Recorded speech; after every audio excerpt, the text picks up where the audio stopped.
último mês chegou aí, último domingo, e eu queria compartilhar com vocês algo que é muito caro para o meu coração, principalmente nesses últimos anos. O tema do estudo dessa manhã seria o quadro maior. Qual é a ideia? Nós não enxergamos o que Deus está fazendo diante tudo aquilo que nós estamos vivendo. Existe um olhar de Deus para a nossa vida, para a história da redenção, onde Ele enxerga sempre o fim desde o começo. O professor de teologia sistemática, ele dizia o seguinte: Deus, ele está fora do tempo.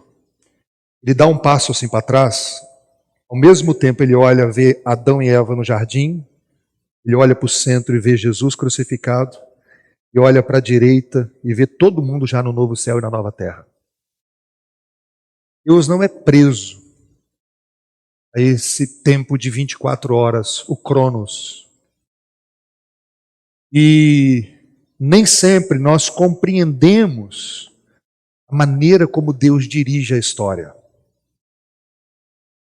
Nossa visão, ela é limitada. Abra sua Bíblia então em Provérbios capítulo 16. Provérbios 16.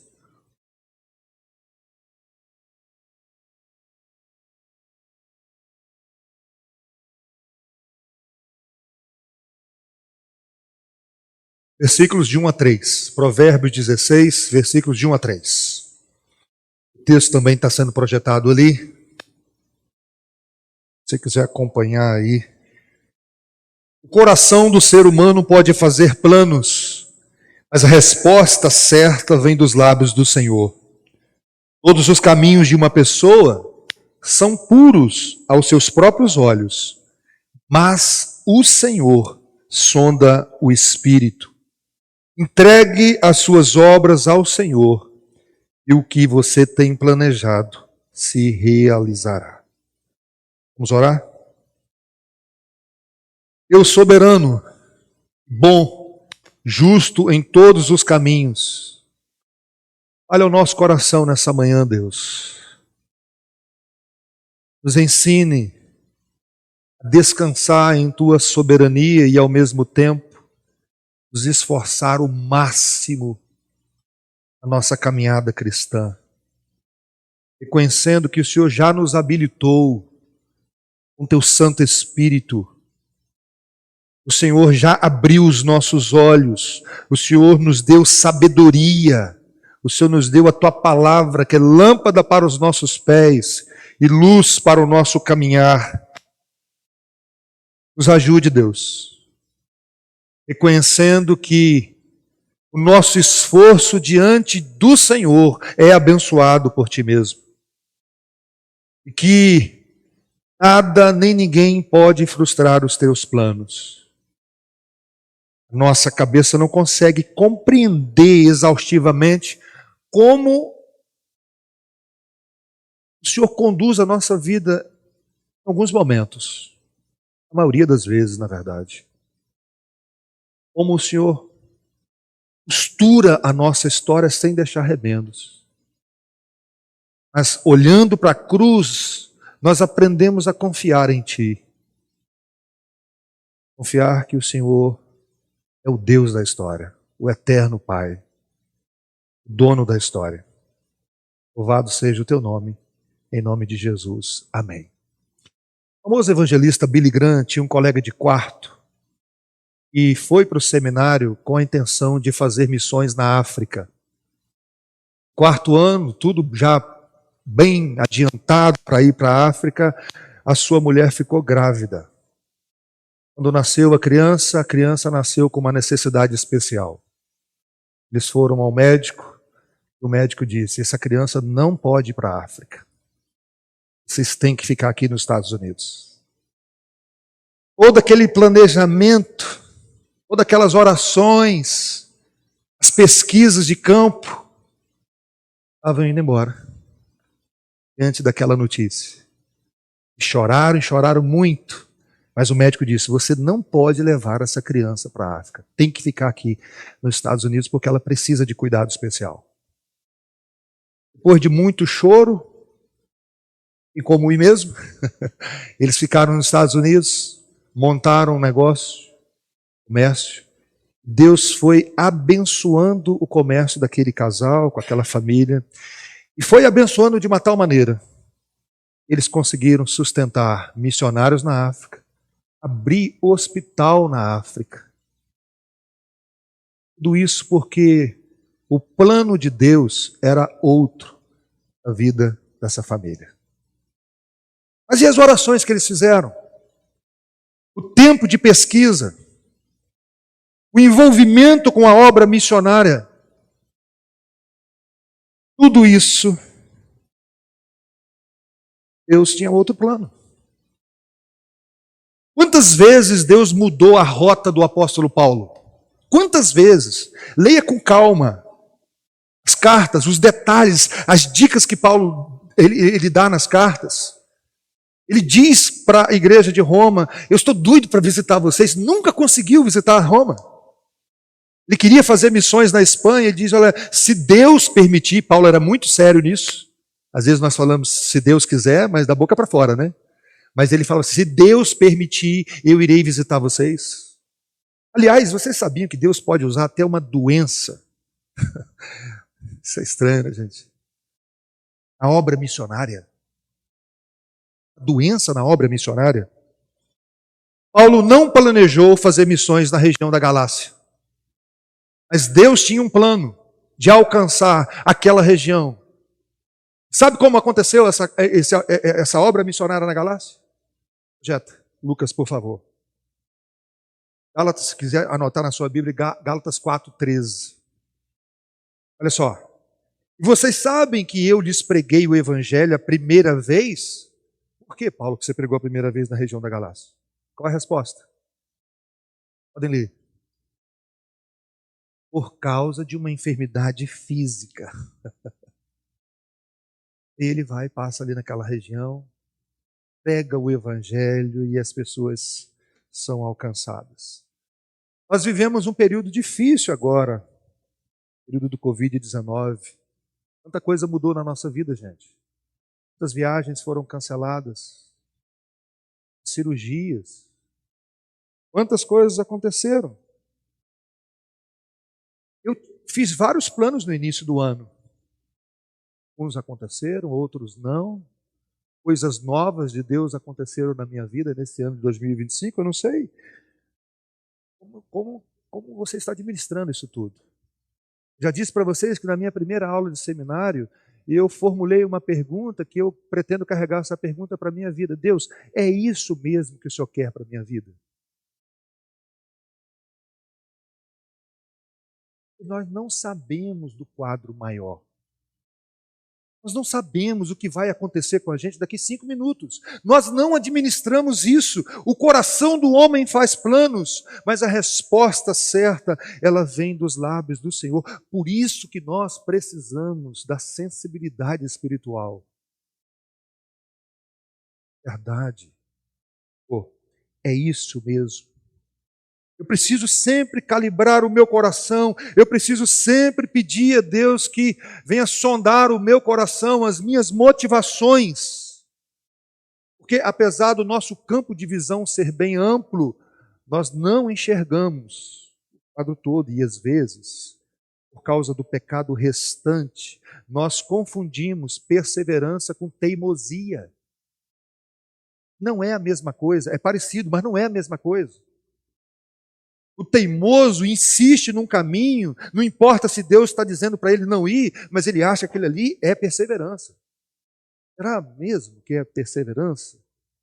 Por isso que o grande desafio da vida cristã é dizer para Deus de verdade: não seja feita a minha vontade. Dizer isso de verdade, muitas vezes, vai nos levar às lágrimas, como Jesus no Getsemane. Ai, se possível, passa de mim esse cálice. Contudo, seja feita a tua vontade. Mas, ao mesmo tempo, nós precisamos trazer sempre à nossa memória que dizer para Deus, seja feita a tua vontade, é dizer para um Deus que a sua vontade é sempre boa, perfeita e agradável.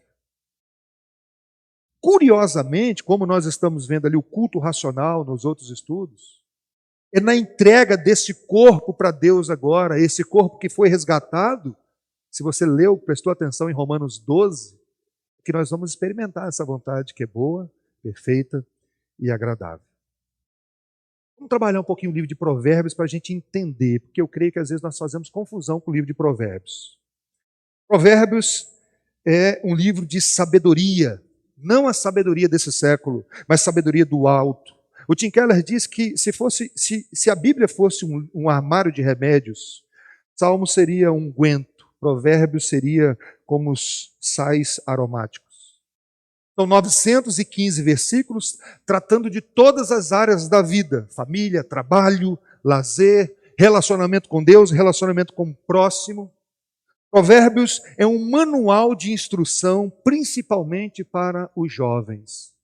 Por isso que a linguagem é sempre assim: filho meu, é um pai maduro, um rei maduro, dizendo para os seus filhos: ô filho meu, cuidado com isso, guarde isso. Não são meras observações, mas princípios inspirados por Deus, conselhos dos sábios de Israel. Não foi Salomão que escreveu todo o livro, gente. Vários autores ali, a maioria é de Salomão. São verdades inspiradoras em poucas palavras. Presta atenção agora para você ler Provérbios. Explica como a vida funciona normalmente. Entenderam? Provérbios são princípios que explicam como a vida funciona normalmente, o caminho geral da coisa.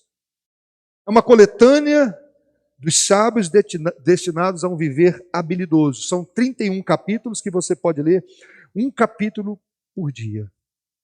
Mas é uma literatura totalmente diferente das outras literaturas que nós encontramos na Bíblia. Não é uma profecia. Provérbios não é um livro de promessa. Faça isso e isso vai acontecer. É por isso que tem muitos equívocos na hora de interpretar Provérbios. Por exemplo, ensine a criança o caminho que deve andar e ainda quando for velho não se desviará dele. Nós achamos que isso aqui é uma promessa. Tem que acontecer do jeito que está ali. Ali é um princípio. Quantas crianças que foram ensinadas não continuam no caminho do Senhor? Mas às vezes nós pegamos esse texto e falamos assim, ó, isso que se Deus está dizendo, isso vai acontecer exatamente. No próprio Antigo Testamento, eu vou citar isso hoje.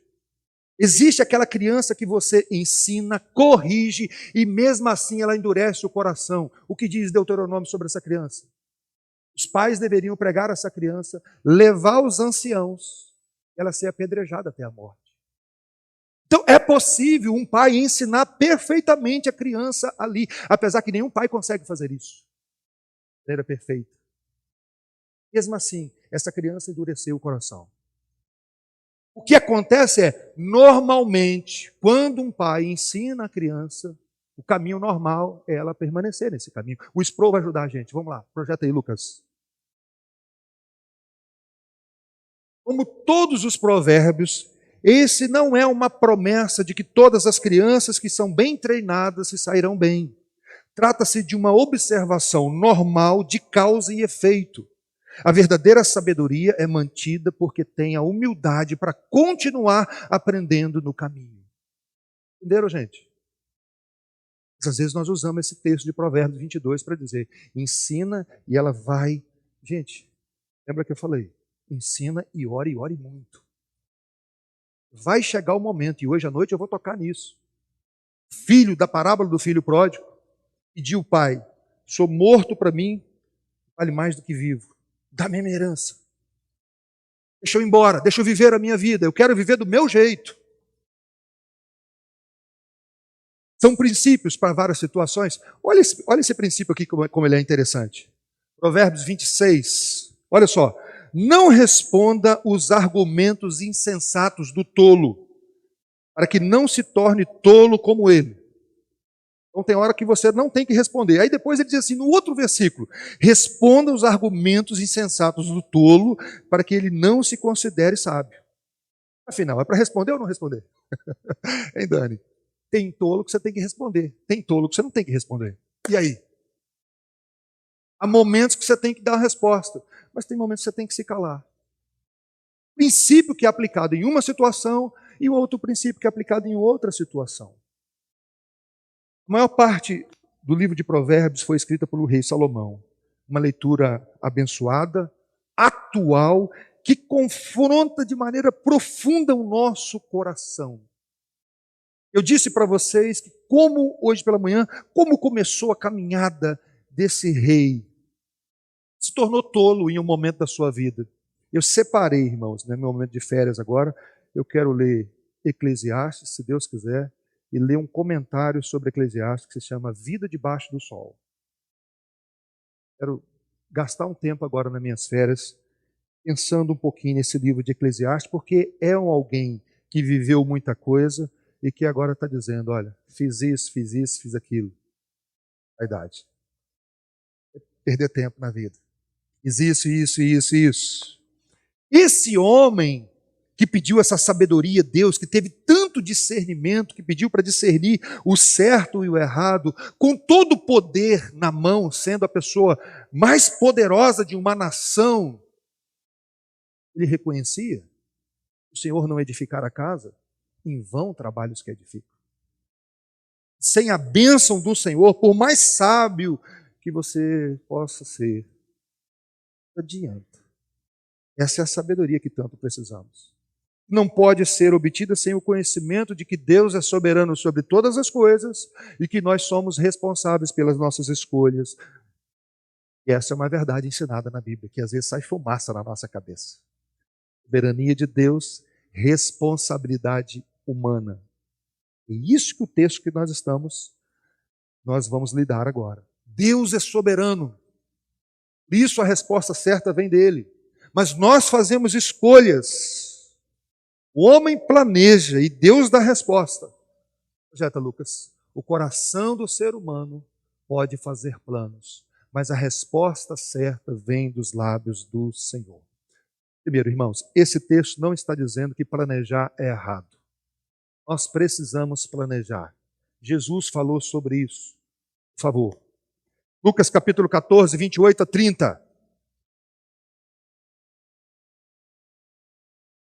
Pois qual de vocês, pretendendo construir uma torre, não se assenta primeiro para calcular a despesa e verificar se tem os meios para concluir? Para não acontecer que, tendo lançado os alicerces, não podendo terminar a construção, todos os que a virem zombem dele, dizendo: este homem começou a construir e não pôde acabar.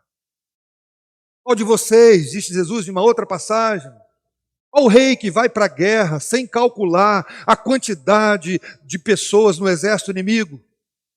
Tem 30 mil lá, eu vou com 10. É normal, nós planejamos, nós fazemos cálculo. E nós precisamos planejar, gente. Quando você lê a vida do apóstolo Paulo, ele tem estratégia missionária. Ele escolhe as capitais para fazer missões. Quando Deus tinha outro plano para a vida dele, eu não sei se você leu, quando a Bíblia diz assim, e o Espírito Santo impediu Paulo de ir. Viram essa passagem? Porque o plano de Deus era outro para aquele momento ali. Paulo um dia queria ir embora de Corinto, porque estava todo mundo zombando dele, ele fez isso aqui, ó, bateu a poeira, aí o Espírito Santo fala assim, fica aqui um pouquinho mais, que eu tenho muita gente nessa cidade. Mas planejar é preciso. Mais um texto de Provérbios. Antes de construir sua casa, planeje-se e prepare os campos. Planejar não engessa a ação do Espírito Santo, gente. Às vezes nós pensamos assim, não, vou planejar, e aí como é que o Espírito é livre. Aliás, irmãos, eu recebi um conselho, mas eu não tenho capacidade para isso ainda. Isso eu terei um dia. Mas os meus professores, eles planejavam os sermões do ano inteiro. Emílio Garófalo, que para mim é um dos grandes pregadores da presbiteriana, ele senta com os pastores auxiliares dele e eles planejam o sermão do ano inteiro. Os livros da Bíblia eles vão estudar durante o ano inteiro. E se tiver que fazer alguma mudança, Deus vai direcionar, mas é um planejamento até para estudar. Então, planejar não é errado. E nós vivemos uma geração que não planeja, gente. Surgiu uma geração aí chamada nem. Quem conhece a geração nem? Nem trabalha e nem planeja. Gente, é difícil, né? É a geração nem. O problema é que uma hora a conta chega, gente. Chega quando a gente não planeja. Verdade? Então, não é errado. Agora, um ponto que a gente precisa pensar aqui nesse texto de Provérbios é o coração do homem. Porque ele diz assim, o coração do homem faz planos. O trip. A Escritura apresenta o coração como a sede das nossas emoções, motivações, vontades, pensamentos e desejos. O coração é o centro causal de nossa personalidade. Fazemos o que fazemos por causa daquilo que está em nosso coração. Aí entra um ponto importantíssimo. Porque o que a Bíblia diz sobre o coração do homem? Lucas. O coração do homem é enganoso, mais do que todas as coisas, desesperadamente corrupto. Quem poderá entendê-lo? Esse coração enganoso faz planos. E mesmo alguém regenerado, que recebeu um coração transformado, ainda luta com o pecado restante. E ainda tem engano ainda no coração. Quando vai planejar, o coração não está totalmente puro. Esse é o problema. É tão enganoso que eu já contei para vocês que um dia Davi sentiu o desejo no coração de construir o templo, chamou o profeta confirmou, pode fazer Davi. Quando Davi achou que estava tudo bem, Deus falou assim, volta lá, profeta. Qual foi o que eu pedi a alguém construir um templo para mim? Agora você pensa bem, gente. Construir um templo, qual o ato pecaminoso que tem nisso? Algo que nós fazemos, que é de bom, pode ainda estar lidando com o engano. E aí Deus disse, Davi, sou eu que construo casa para vocês. E é por isso que esse quadro maior, não pisque agora, ele é sempre cristocêntrico. Esse plano maior de Deus para a minha vida e para a sua, sempre é para colocar Jesus no centro. Por isso que a resposta certa que vem dos lábios do Senhor é uma resposta que coloca Jesus no centro dos nossos planos. A resposta de Deus para Davi. Abra sua Bíblia que eu não projetei esse texto. 2 Samuel capítulo 7, verso 13.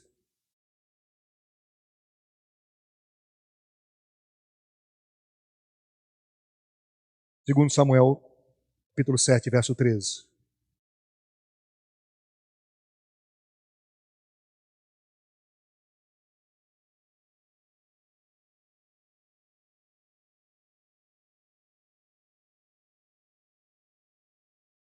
Quando você estiver lendo as profecias no Antigo Testamento, saibam que elas têm uma dupla. Existe um cumprimento da profecia para um momento específico, outro cumprimento que é em Cristo. Sempre pensem nisso.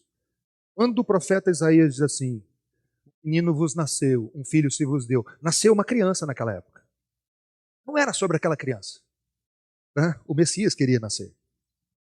Então, Deus diz para Davi, o seu filho vai construir o templo. Foi Salomão que construiu. Mas qual o filho que construiu o templo? Ele diz, destruirei esse templo e restabelecerei em 3 dias. Este edificará um templo ao meu nome, e eu estabelecerei o seu trono, estabelecerei para sempre o trono do seu reino. Existe, literal, o trono em que Salomão sentou. O trono do Rei dos Reis é para sempre. Porque o quadro maior é Cristo no centro. Quando nós lemos que a resposta certa vem dos lábios do Senhor, a gente precisa, irmãos, crer de verdade que Deus é soberano sobre todas as coisas. Sei que isso fica fácil na boca da gente. Mas Deus é soberano para frustrar os nossos planos. Aí que a coisa fica difícil. Porque olha o que o salmista diz. O Senhor frustra os planos das nações e anula os intentos dos povos. Você crê nisso? Verdade. Verdade mesmo. Algumas pessoas pensam que Deus criou todas as coisas e abandonou.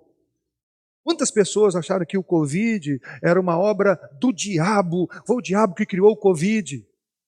Ou que foi um país que criou, porque quer acabar com o mundo, quer dominar tudo, e Deus cruzou os braços e não está vendo nada disso que está acontecendo. É o Senhor que frustra os planos das nações.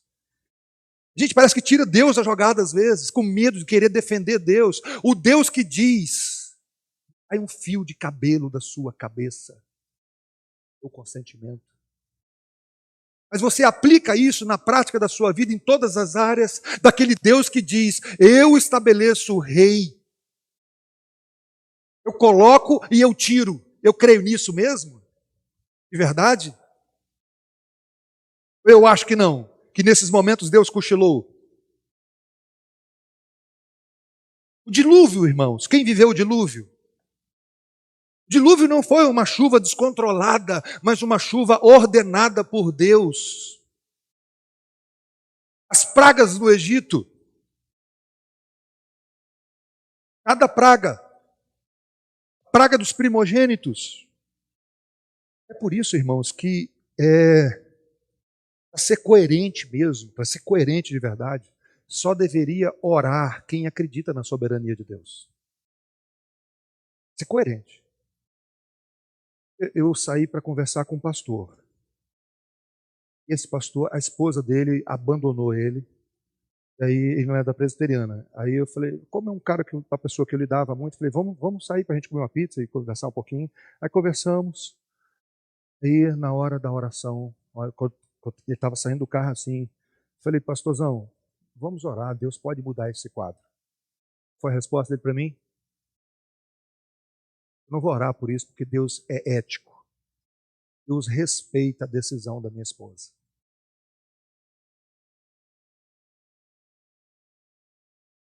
Ele acredita que Deus não pode mudar o coração dela. Ele até acredita que até a conversão é um ato humano. Como Deus vai mudar isso aqui? Lógico que Deus, eu creio que Deus pode mudar até o coração dele, nessa ideia dele aí. Mas ele falou assim, não adianta orar. Não dou nem isso. Nós fazemos planos, planejamos nossos estudos, mas nem sempre acontece do jeito que nós planejamos. Não é a nossa palavra que permanece de pé, irmãos, mas a resposta certa que vem dos lábios do Senhor. É Deus que tem a última palavra. Projeta para mim, Lucas. Eu sei, ó Senhor, que não cabe ao ser humano determinar o seu caminho, nem cabe ao que anda dirigir os seus passos. Eu imaginava, irmãos, chegar nesse momento da minha vida, tudo diferente, de verdade para vocês. Eu comecei a minha caminhada cristã, eu não imaginava estar aqui dando aula para vocês agora, não imaginava ter um problema no coração, foi há poucos dias da cirurgia, passou na minha cabeça, eu tenho certeza que na sua também, tem muita coisa acontecendo com você agora que você não imaginava. Não administra isso, gente. A gente não consegue. Deus está fazendo tantas coisas na minha vida, que por isso que essa mensagem vai ser para mim. Situações que eu jamais imaginei na minha vida. Por quê? Porque o amanhã é desconhecido para nós. A vida é como uma neblina e você não tem controle algum. Tiago. Escutem agora, Tiago capítulo 4, verso 13 a 16. Escutem agora, vocês que dizem, hoje ou amanhã iremos para a cidade tal, e lá passaremos um ano, e faremos negócio, e teremos lucros. Vocês não sabem o que acontecerá amanhã. O que é a vida de vocês? Vocês não passam de neblina que aparece por um instante, logo se dissipa. Em vez disso, deveriam dizer, se Deus quiser, não só viveremos, como também faremos isto ou aquilo. Agora, entretanto, vocês se orgulham das suas arrogantes pretensões. Todo orgulho semelhante a esse é mau. E essa ideia de que eu posso, eu consigo, não é fé não, gente. Isso é arrogância. Uma coisa para vocês, cuidado com a frase já deu tudo certo. Nós achamos que isso é fé. Já deu tudo certo em que ótica? Na sua ou de Deus? O ponto é esse. Como assim já deu tudo certo? Estão entendendo, gente? Não é falta de fé, não. É ser realista com a Bíblia aberta, que diz assim, ó, o amanhã não te pertence. É apenas ser realista. Quando a Bíblia diz assim, ó, basta cada dia o seu próprio mal. É apenas ler com a Bíblia aberta a vida. Quantas vezes, primeira cardioversão, as pessoas falam para mim, pastor, o senhor vai voltar quicando. Coração 0 km. E aí, gente? Falta de fé é dizer, Deus, seja feita a tua vontade? Você acha que eu não quero? Que o meu coração volte a funcionar 0 km com um coração de 20 anos? Claro que eu quero, mas eu não controlo isso. Meu desafio é dizer, Deus, porque talvez é nessa enfermidade que o Senhor quer trabalhar na minha vida, ou na vida de algumas pessoas. Porque foi na enfermidade de Paulo que a região de Gálatas foi alcançada. E aí nós falamos assim, não, nós não sabemos, gente, nós não administramos, nós não sabemos o que Deus está fazendo no andar de cima. Eu nunca soube da conversa de Deus com o diabo no andar de cima. Houve uma conversa no segundo andar. E o homem está rico, com dinheiro, com saúde, com família. E Deus chama o diabo para a conversa e diz, viste o meu servo Jó, íntegro, reto, temente a Deus, que se desvia do mal. Ele é assim porque o Senhor abençoa ele, tire as bênçãos dele, então vai lá, toca nele. Nós não sabemos. Só que se você falar isso para algumas pessoas, poxa, não está dando um exemplo de fé. Tenham o artigo do John Piper, não desperdice o seu câncer, para ver se eu estou falando besteira para vocês. Tenham esse artigo. Está na internet, está de graça, virou até um livro já. Não desperdice o seu câncer. E artigo. E ele é alguém que foi diagnosticado e escreveu esse artigo antes da cirurgia. Ou Deus é soberano, ou nós estamos brincando de achar que Deus é soberano, gente. Esse é o ponto. Cuidado com o que já deu tudo certo. Precisamos planejar, mas não faça do seu plano um plano infalível, porque a resposta é do Senhor. Verso 2, projeta aí, Lucas. Todos os caminhos de uma pessoa são puros aos seus próprios olhos, mas o Senhor sonda o espírito. Uma outra proposta de tradução aqui, todos os caminhos podem ser puros aos seus próprios olhos. É a mesma ideia nesse versículo. A soberania de Deus sobre as motivações. Deus não enxerga como nós enxergamos. Nosso conhecimento é limitado, nós ficamos assim impressionados com a aparência. Uma vez que nós gostamos de nos justificar diante de Deus, Deus conhece toda a verdade sobre a nossa vida. Ele sabe com as nossas motivações. Ele pesa. E aqui é a ideia de avaliar algo comprado com padrão. Existe uma crença egípcia antiga que o coração de uma pessoa é pesado depois da morte, usando a verdade como medida. Nós somos a geração que gostamos de aplaudir o performance. É verdade, gente? Porque as pessoas apresentam, gostamos do desempenho, ficamos impressionados com a aparência. Mas há caminho que ao homem parece direito, mas o final dele é caminho de morte. Qual é a solução para isso? Eu estou terminando. Verso 3. Entregue as suas obras ao Senhor e o que você tem planejado se realizará. sabendo que o nosso coração é enganoso, sabendo que nós podemos considerar os nossos caminhos puros aos nossos próprios olhos, o que nós devemos fazer? Confia ao Senhor as tuas obras. Ela comentando esse texto. Confiar em Deus é obedecer em tudo o que Ele diz. Significa refletir criteriosamente sobre cada área e listar o que é preciso para confiar, obedecer, submeter a Deus a cada uma das áreas da nossa vida. O que esse texto está dizendo é o seguinte, ó, não basta só orar sobre o seu casamento. Às vezes nós achamos que é só orar, mas eu não submeto aos critérios estabelecidos por Deus para o casamento.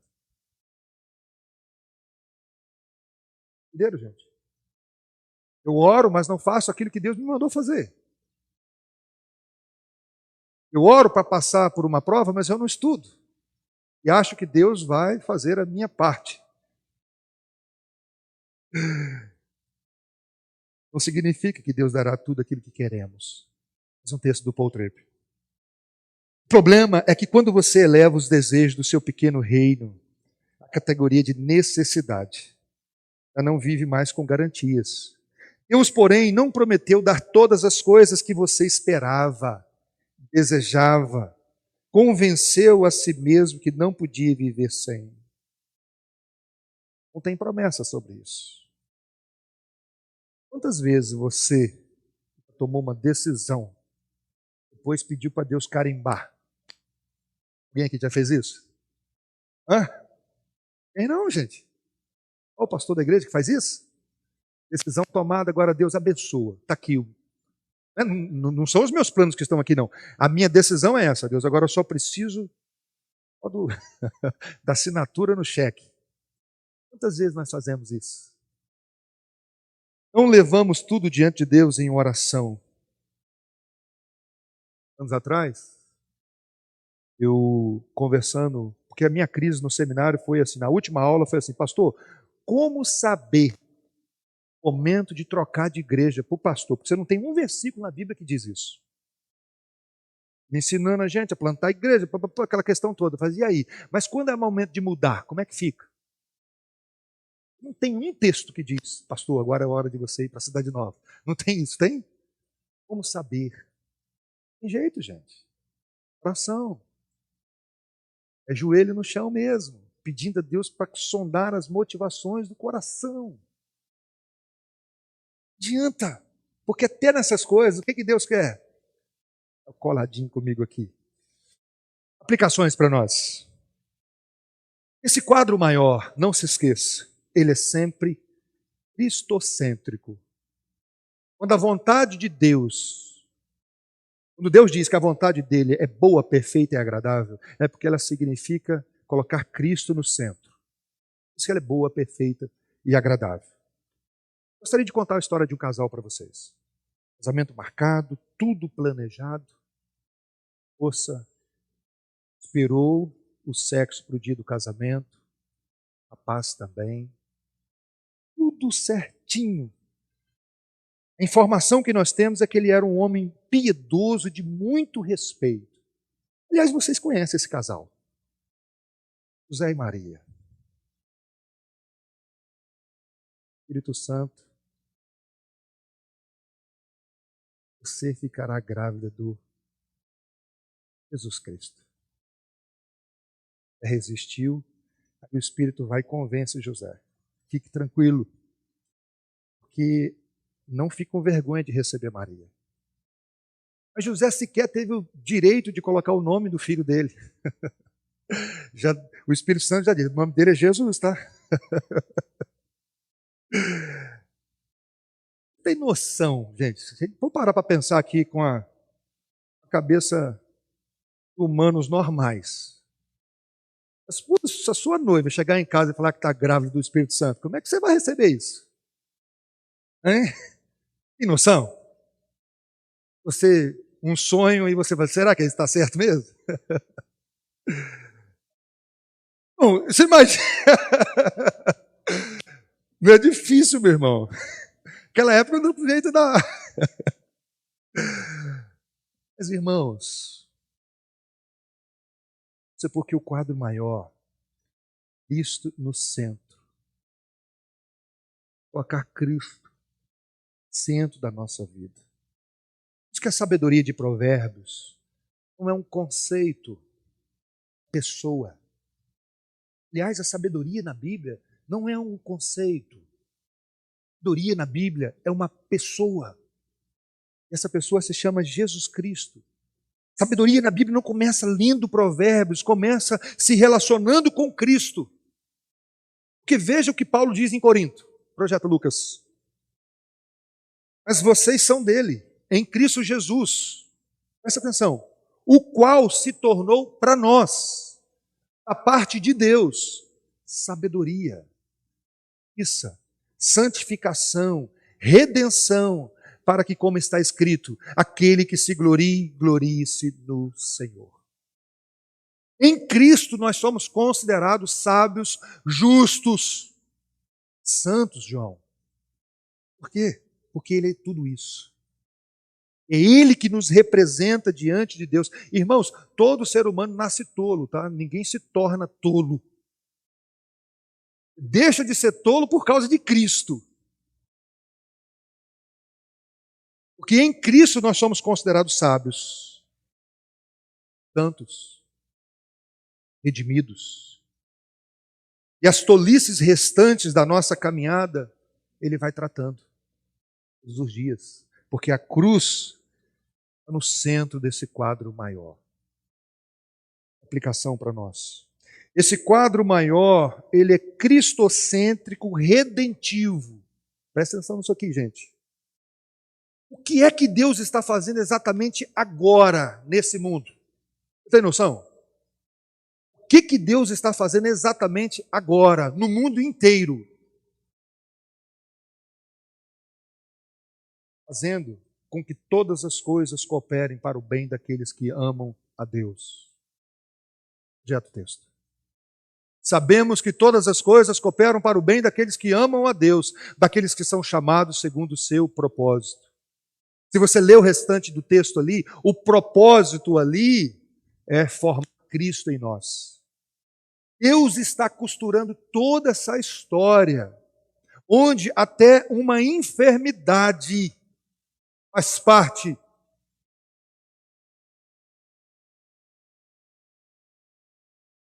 propósito do Senhor. Sem tirar a responsabilidade humana. Todas as coisas, não são algumas coisas. E olha o que a Elizabeth Elliot diz. Deus não irá protegê-lo de nada que o torne mais parecido com Jesus.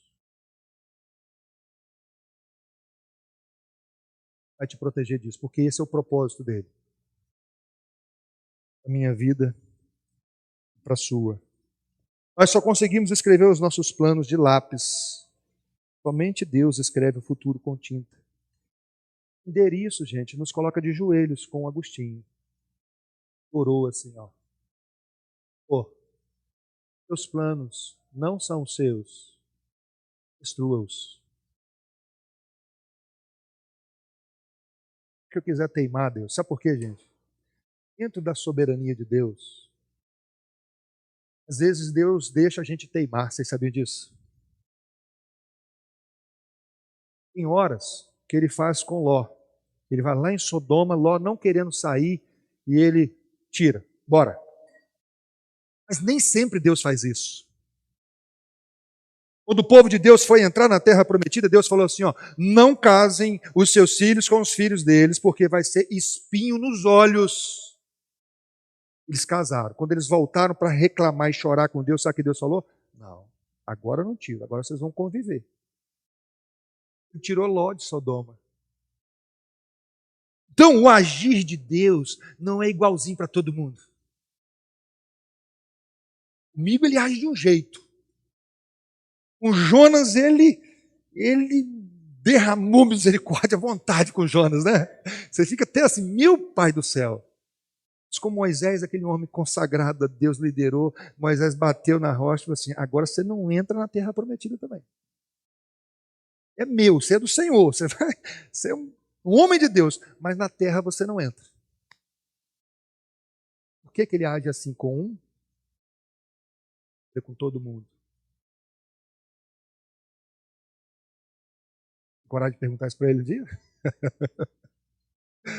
Gente, o Dr. Martin Lloyd Jones diz o seguinte: por que Jesus um dia curou um cego sem olhar e o outro ele fez lodo, passou no olho da pessoa e mandou no lado? Quem aqui tem 2 filhos? Quem aqui tem mais de 2 filhos? São iguaizinhos? Iguais? Tem filhos que você fala assim, ó, faz isso. Ele não reluta tanto, né? O outro quer saber por que tem que fazer, e se não fizer, o que vai acontecer? Não é assim? Mesmo assim, não faz. Então Deus sabe como nós somos. Conhece a gente. Deus conhece a gente. Então Ele lida com cada um, Ele sabe.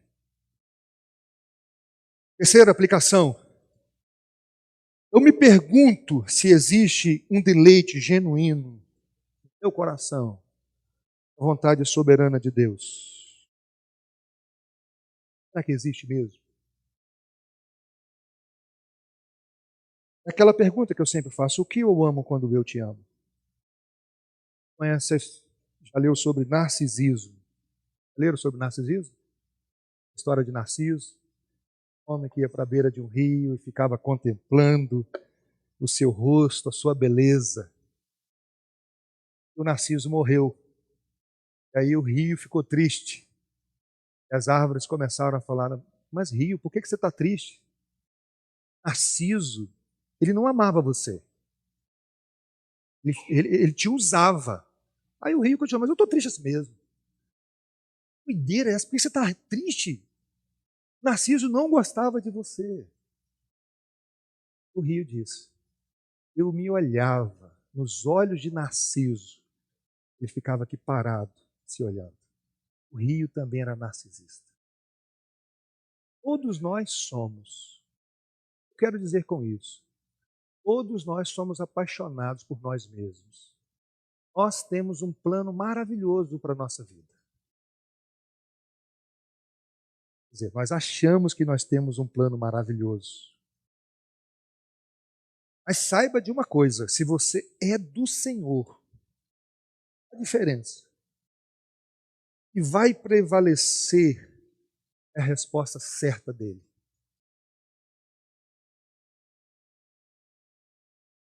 Porque quem é do Senhor entra até no navio para Tarsis.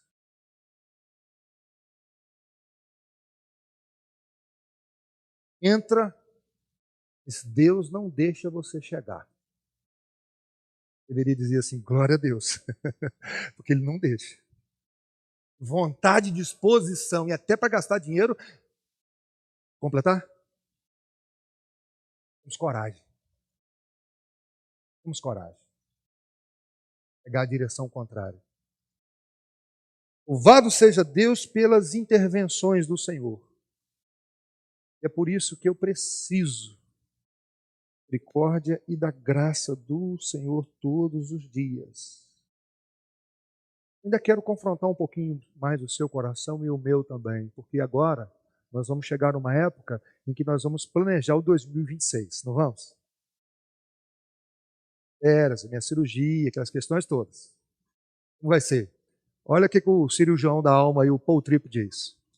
O dia de hoje não se desenvolverá de acordo com seus planos. A sua vida está sujeita ao sábio e soberano plano de outro. Isso significa que cada dia você tem que lidar com o inesperado, com coisas que você não previu para a sua vida. Fora do Éden tem o inesperado.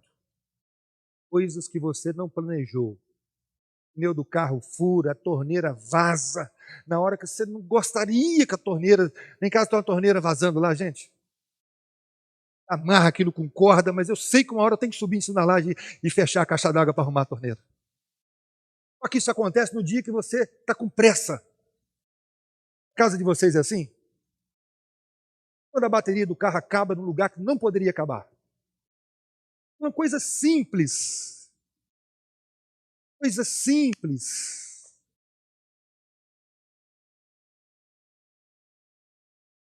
Vou contar um segredo para vocês. Segredo, tá?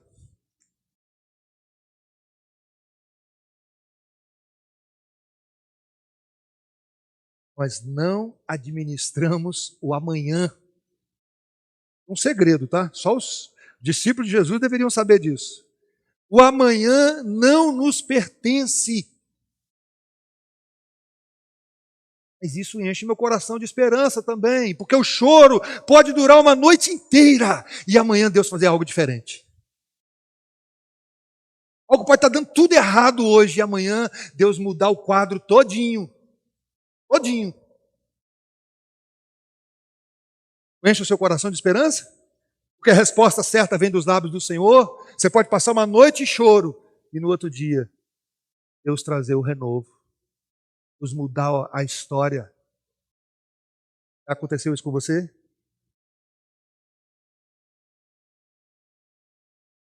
Uma verdade humilhante para seres humanos inteligentes, mas a gente consegue controlar.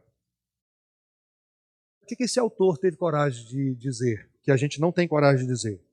Às vezes eu perco a paciência com Deus. Você tem coragem de falar isso às vezes? Tem, né? Deveria ter também, não.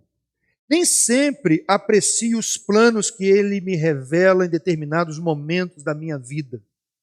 Olha o título desse livro, eu comprei esse livro. Viciados em si mesmo.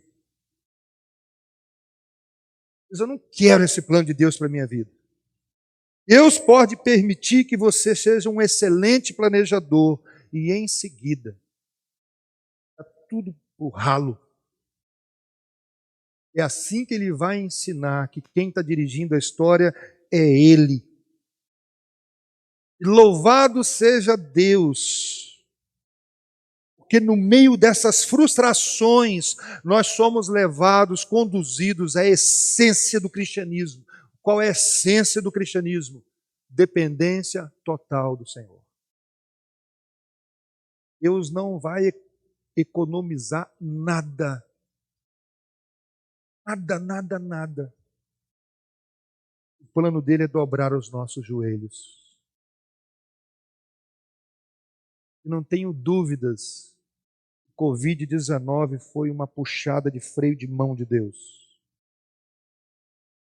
Quero aqui colocar coisa, como que foi o desenvolvimento, mas olhe para o quadro maior. Olhe para o quadro maior. O mundo inteiro sem saber o que fazer. Algumas pessoas pensaram, depois da pandemia, as igrejas vão encher. Quero... Tinha esse medo também, né? Tem gente que ficou na pandemia, gente, não voltou mais.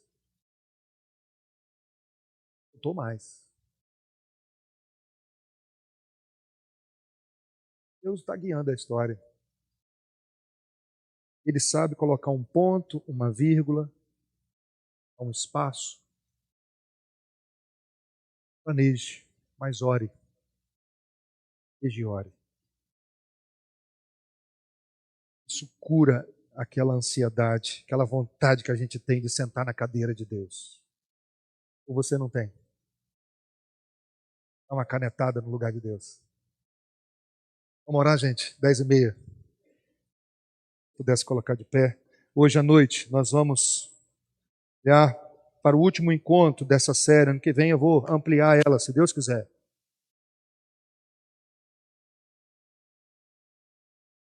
Hoje nós vamos encerrar a série. Lucas 15. Uma parábola com 3 histórias. Vou assustar com vocês um pouquinho. A parábola não é da ovelha perdida. Não é da dracma perdida e nem é do filho pródigo. Leia o texto com calma quando você chegar em casa. Deus bendito, nós te louvamos essa manhã maravilhosa. Deus, eu confesso como pastor dessa igreja que é mais fácil ensinar sobre a soberania de Deus, descansar em sua soberania em todos os momentos da nossa vida. Momentos difíceis, Senhor. Como mesmo sabendo que o Senhor não perdeu o controle, Senhor, verdadeiramente a acalmar o nosso coração. Nós precisamos da ação do Teu Santo Espírito, fortalecendo o nosso homem interior. Nós temos dificuldades, Deus, de depender verdadeiramente, totalmente do Senhor. Mas nos ajude, estamos finalizando um ano. Continue ganhando o nosso coração, continue vencendo as resistências, continue ampliando, dilatando o nosso coração, Deus. Queremos nos colocar diante de Ti como vaso que somos, vasos de barro que precisa diariamente ser quebrado, remodelado e principalmente preenchido com a Tua presença. Use as nossas vidas como um farol que brilha à noite.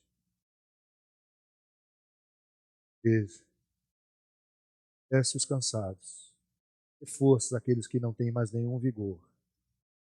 Abençoa a tua igreja, fazendo resplandecer sobre nós o teu rosto. Amém. Ótima tarde, gente. Bom descanso aí.